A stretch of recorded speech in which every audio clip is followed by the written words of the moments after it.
Pembahasan kali ini yaitu mengenai paragraf. Paragraf adalah rangkaian kalimat yang terdiri dari kalimat utama dan kalimat penjelas, serta memiliki satu gagasan utama. Berikut adalah ilustrasi dari paragraf. Pada kalimat pertama terdapat kalimat penjelas. Pada kalimat selanjutnya ada kalimat utama. Berarti ini termasuk ke dalam paragraf induktif. Nanti akan dijelaskan bagaimana jenis dari paragraf. Paragraf memiliki syarat. Adapun syarat paragraf yaitu 1. Adanya kesatuan. Kesatuan yang dimaksud adalah membahas satu topik atau satu pokok permasalahan atau yang dapat disebut satu GU, satu gagasan utama. Dalam paragraf membahas hanya satu topik saja, tidak boleh ada topik lain. Jika ada topik lain, maka tidak relevan. Yang kedua, adanya kepaduan. Kepaduan dapat dibagi menjadi adanya kohesi. Kohesi sendiri yaitu kepaduan kata atau kalimat yang ditandai dengan adanya repetisi. Repetisi yaitu merupakan pengulangan kata. Dapat berupa kata tunjuk, kata pronomina atau kata ganti orang, kata konjungsi. Adapun penjabaran contoh dari kohesi yaitu contoh pertama kita lihat pada kalimat pertama, kakak membuang sampah di tempat sampah. Kalimat keduanya itu salah satu cara agar menjaga kebersihan. Yang merupakan kohesi yaitu pada kata itu dan membuang sampah. Jika ada pertanyaan, kata itu membahas tentang apa? Maka kamu dapat menjawab kata itu membahas tentang membuang sampah. Untuk mencari sebuah jawaban dari kata ganti tunjuk atau kata ganti pronomina dapat kamu lihat dari pembahasan sebelumnya. Ini merupakan contoh paragraf induktif karena kalimat utamanya berada di akhir kalimat.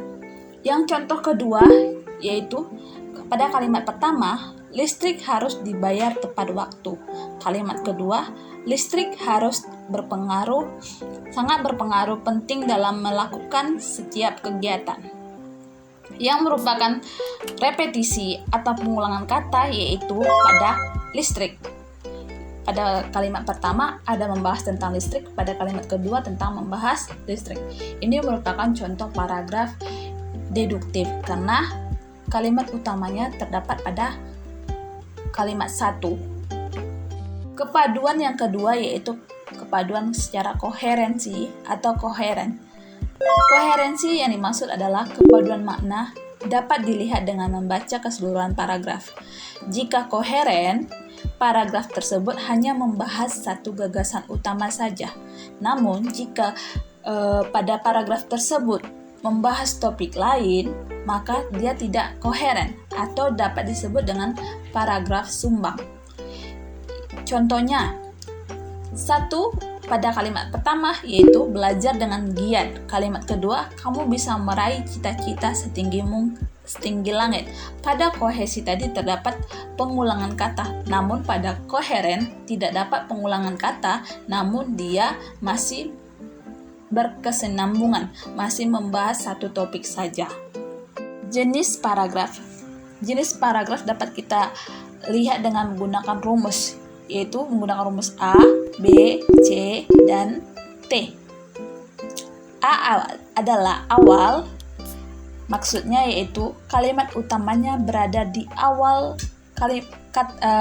paragraf yang disebut dengan deduktif, paragraf deduktif. Yang B yaitu belakang.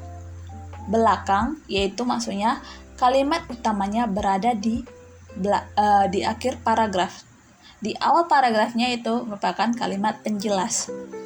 Itu merupakan paragraf induktif.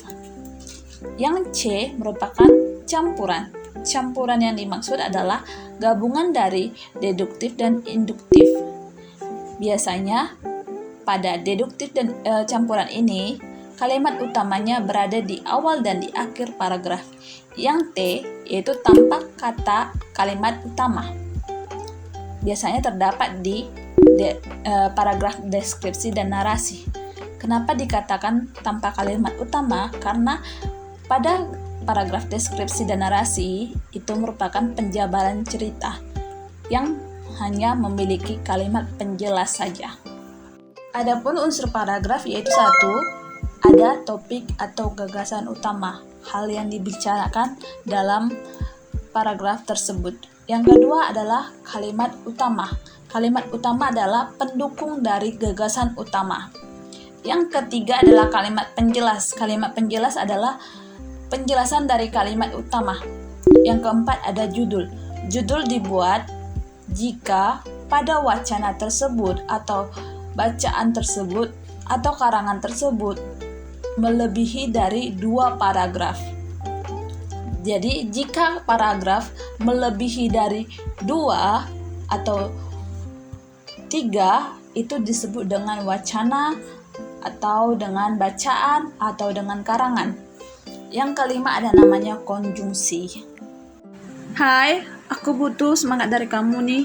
Jangan lupa like, subscribe, dan hidupkan tombol loncengnya ya. Dan juga share ya teman-teman. Terima kasih buat waktunya. Selamat belajar.